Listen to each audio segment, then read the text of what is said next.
एक बार की बात है, आकाश एयरपोर्ट से बाहर निकला और कैब का इंतजार करने लगा। वह कैब पहले से ही बुक कर चुका था। वह सोच रहा था कि कैब सही समय पर आ जाए और उसे समय से गंतव्य तक पहुंचा दे। कुछ ही देर में एक शानदार चमचमाती हुई कार उसके पास आकर रुकी, जिसे देख आकाश एक पल को चौंक गया कि क्या उसके द्वारा बुक की गई कैब ही है। उसका अंदाजा सही था, वो कैब ही था। कार से एक ड्राइवर बाहर आया और उसने आकाश के लिए कार के पीछे का दरवाजा खोला। आकाश के बैठते ही उसने कागज का एक पन्ना उसे पकड़ा दिया और बोला, सर, इस कागज पर हमारा मिशन स्टेटमेंट लिखा हुआ है। आप आराम से बैठकर इसे पढ़ लीजिए, तब तक मैं आपका सामान डिग्गी में डाल देता हूँ। ओह! चौंकते हुए आकाश ने वह मिशन स्टेटमेंट ले लिया और उसे पढ़ने लगा। उसमें लिखा हुआ था, हमारी कैब सर्विस में आपका स्वागत है। हम आपको आपके डेस्टिनेशन तक सस्ते दाम पर सुरक्षित तरीके से और जल्द से जल्द पहुंचाने की कोशिश करेंगे। आपको किसी प्रकार की दिक्कत का सामना नहीं करना पड़ेगा। आपकी यात्रा मंगलमय रहेगी। वह मिशन स्टेटमेंट पढ़कर आकाश के चेहरे पर एक मुस्कुराहट छा गई। फिर उसने कार के भीतर एक नजर डाली। कार साफ सुथरी थी। तब तक कैब ड्राइवर ड्राइविंग सीट पर बैठ चुका था। उसने पलटकर आकाश से पूछा, सर, एसी का टेम्परेचर ठीक है? यदि इसे बढ़ाना या घटाना हो तो आप बेझिझक मुझे बताइए। आकाश ने कहा, नहीं, इसकी जरूरत नहीं है, एसी का टेम्परेचर ठीक है। इसके बाद कैब ड्राइवर ने एक कार्ड आकाश की ओर बढ़ाया और बोला, सर, इस कार्ड पर सभी रेडियो स्टेशंस की पूरी डिटेल्स है। आप जिस भी रेडियो स्टेशन को सुनना चाहते हैं, प्लीज मुझे बता दीजिए, मैं वो प्ले कर दूंगा। आकाश ने कार्ड लिया। फिर कैब ड्राइवर ने कहा, सर, आज के सारे न्यूज़पेपर्स भी यहाँ उपलब्ध हैं, तो आप पढ़ना चाहें मुझे बता दें। आकाश ने एक न्यूज़पेपर पढ़ने के लिए ले लिया। कैब ड्राइवर ने पूछा, सर, आप चाय या कॉफी कुछ लेंगे?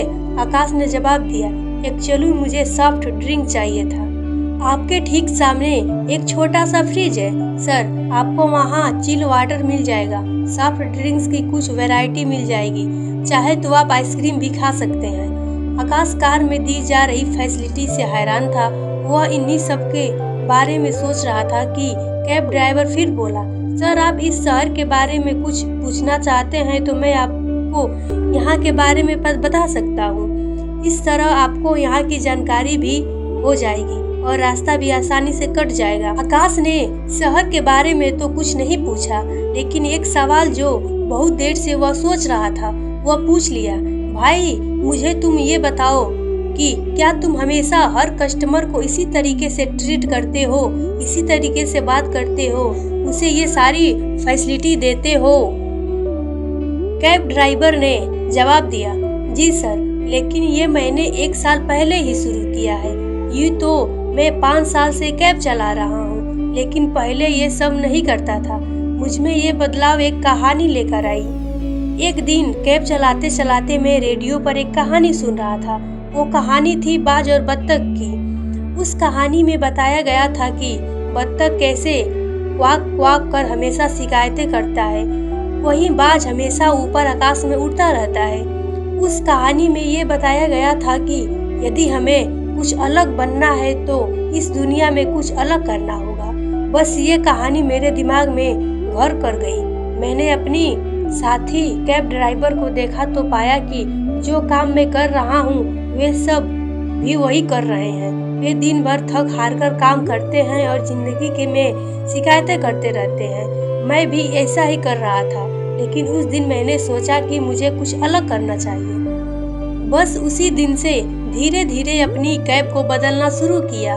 धीरे धीरे एक एक फैसिलिटी ऐड करनी शुरू किया और आज तक कर रहा हूँ। आप बहुत लकी हैं सर कि आपको आज मेरे साथ ड्राइव पर आने का मौका मिल गया, क्योंकि मेरी कैब हमेशा बुक रहती है।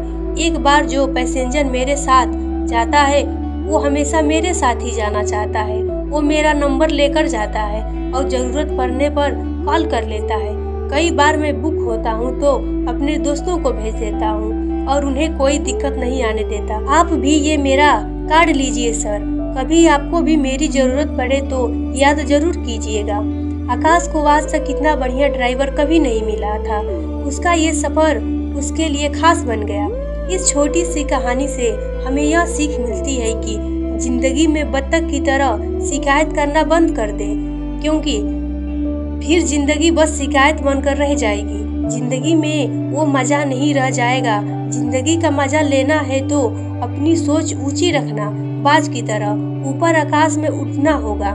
सबसे हटकर दुनिया से कुछ अलग काम करना होगा, तभी आप अपना एक अलग नाम और एक अलग मुकाम हासिल कर पाएंगे। बस ऐसा कुछ कर जाओ कि दूसरे आपको फॉलो करना चाहें और आपके जैसा बनना चाहें। यही तो है जिंदगी की उड़ान।